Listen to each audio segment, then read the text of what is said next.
Welcome to టీ18 news. మన channel మరణిస్తాం.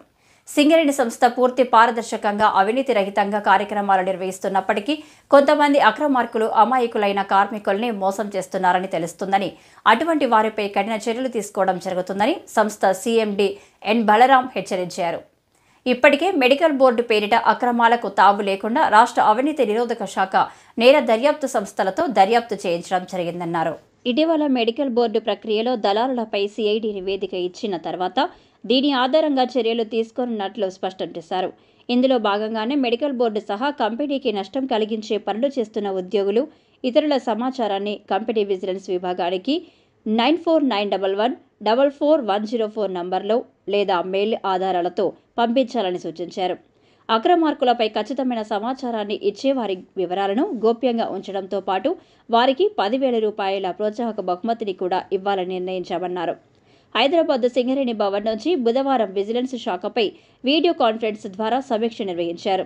ఈ సందర్భంగా మాట్లాడుతూ సింగరేణి సంస్థలో అవినీతి అక్రమాలకు స్థానం లేదని, అక్రమార్కులపై విజిలెన్స్ శాఖ గట్టి నిఘాను ఉంచాలని, కార్మికులు కూడా స్వచ్ఛందంగా ముందుకు వచ్చి అవినీతిని అరికట్టడంలో సహకరించాలన్నారు. కారుణ్య ఉద్యోగ నియామక ప్రక్రియలో సింగరేణి ఉద్యోగులు అవినీతికి పాల్పడినట్లు తేలితే వారిని ఉద్యోగాల నుంచి తొలగిస్తామని, ఇతరులపై చట్ట ప్రకారం చర్యలు తీసుకోవడం జరుగుతుందన్నారు.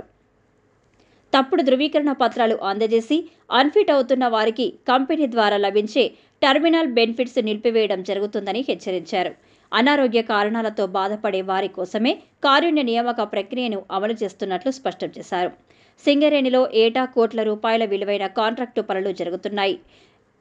వీటి నాణ్యత పైన కూడా విజిలెన్స్ నిఘాను పెట్టాలని సీఎండీ ఆదేశించారు. కాంట్రాక్టు పనుల్లో నాణ్యత పాటించని పక్షంలో సంబంధిత అధికారులు, కాంట్రాక్టర్లపై కఠిన చర్యలు ఉంటాయని చెప్పారు.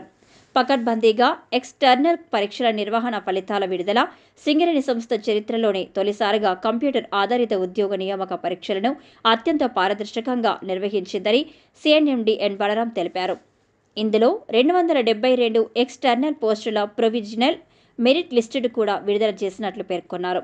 త్వరలోనే మిగిలిన 327 పోస్టుల ఫలితాలను విడుదల చేయనున్నట్లు చెప్పారు.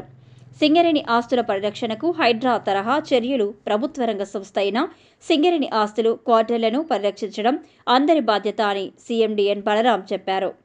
దీన్ని కాపాడుకోవడానికి ప్రతి ఒక్క ఉద్యోగి కృషి చేయాలన్నారు. సింగరేణి ఆస్తులు, క్వార్టర్ల పరిరక్షణకు హైడ్రా తరహా చర్యలు తీసుకుంటామని హెచ్చరించారు. ఈ సమావేశంలో కొత్తగూడెం నుంచి జీఎం ప్రసాదరావు, విజిలెన్స్ అధికారులు పాల్గొన్నారు.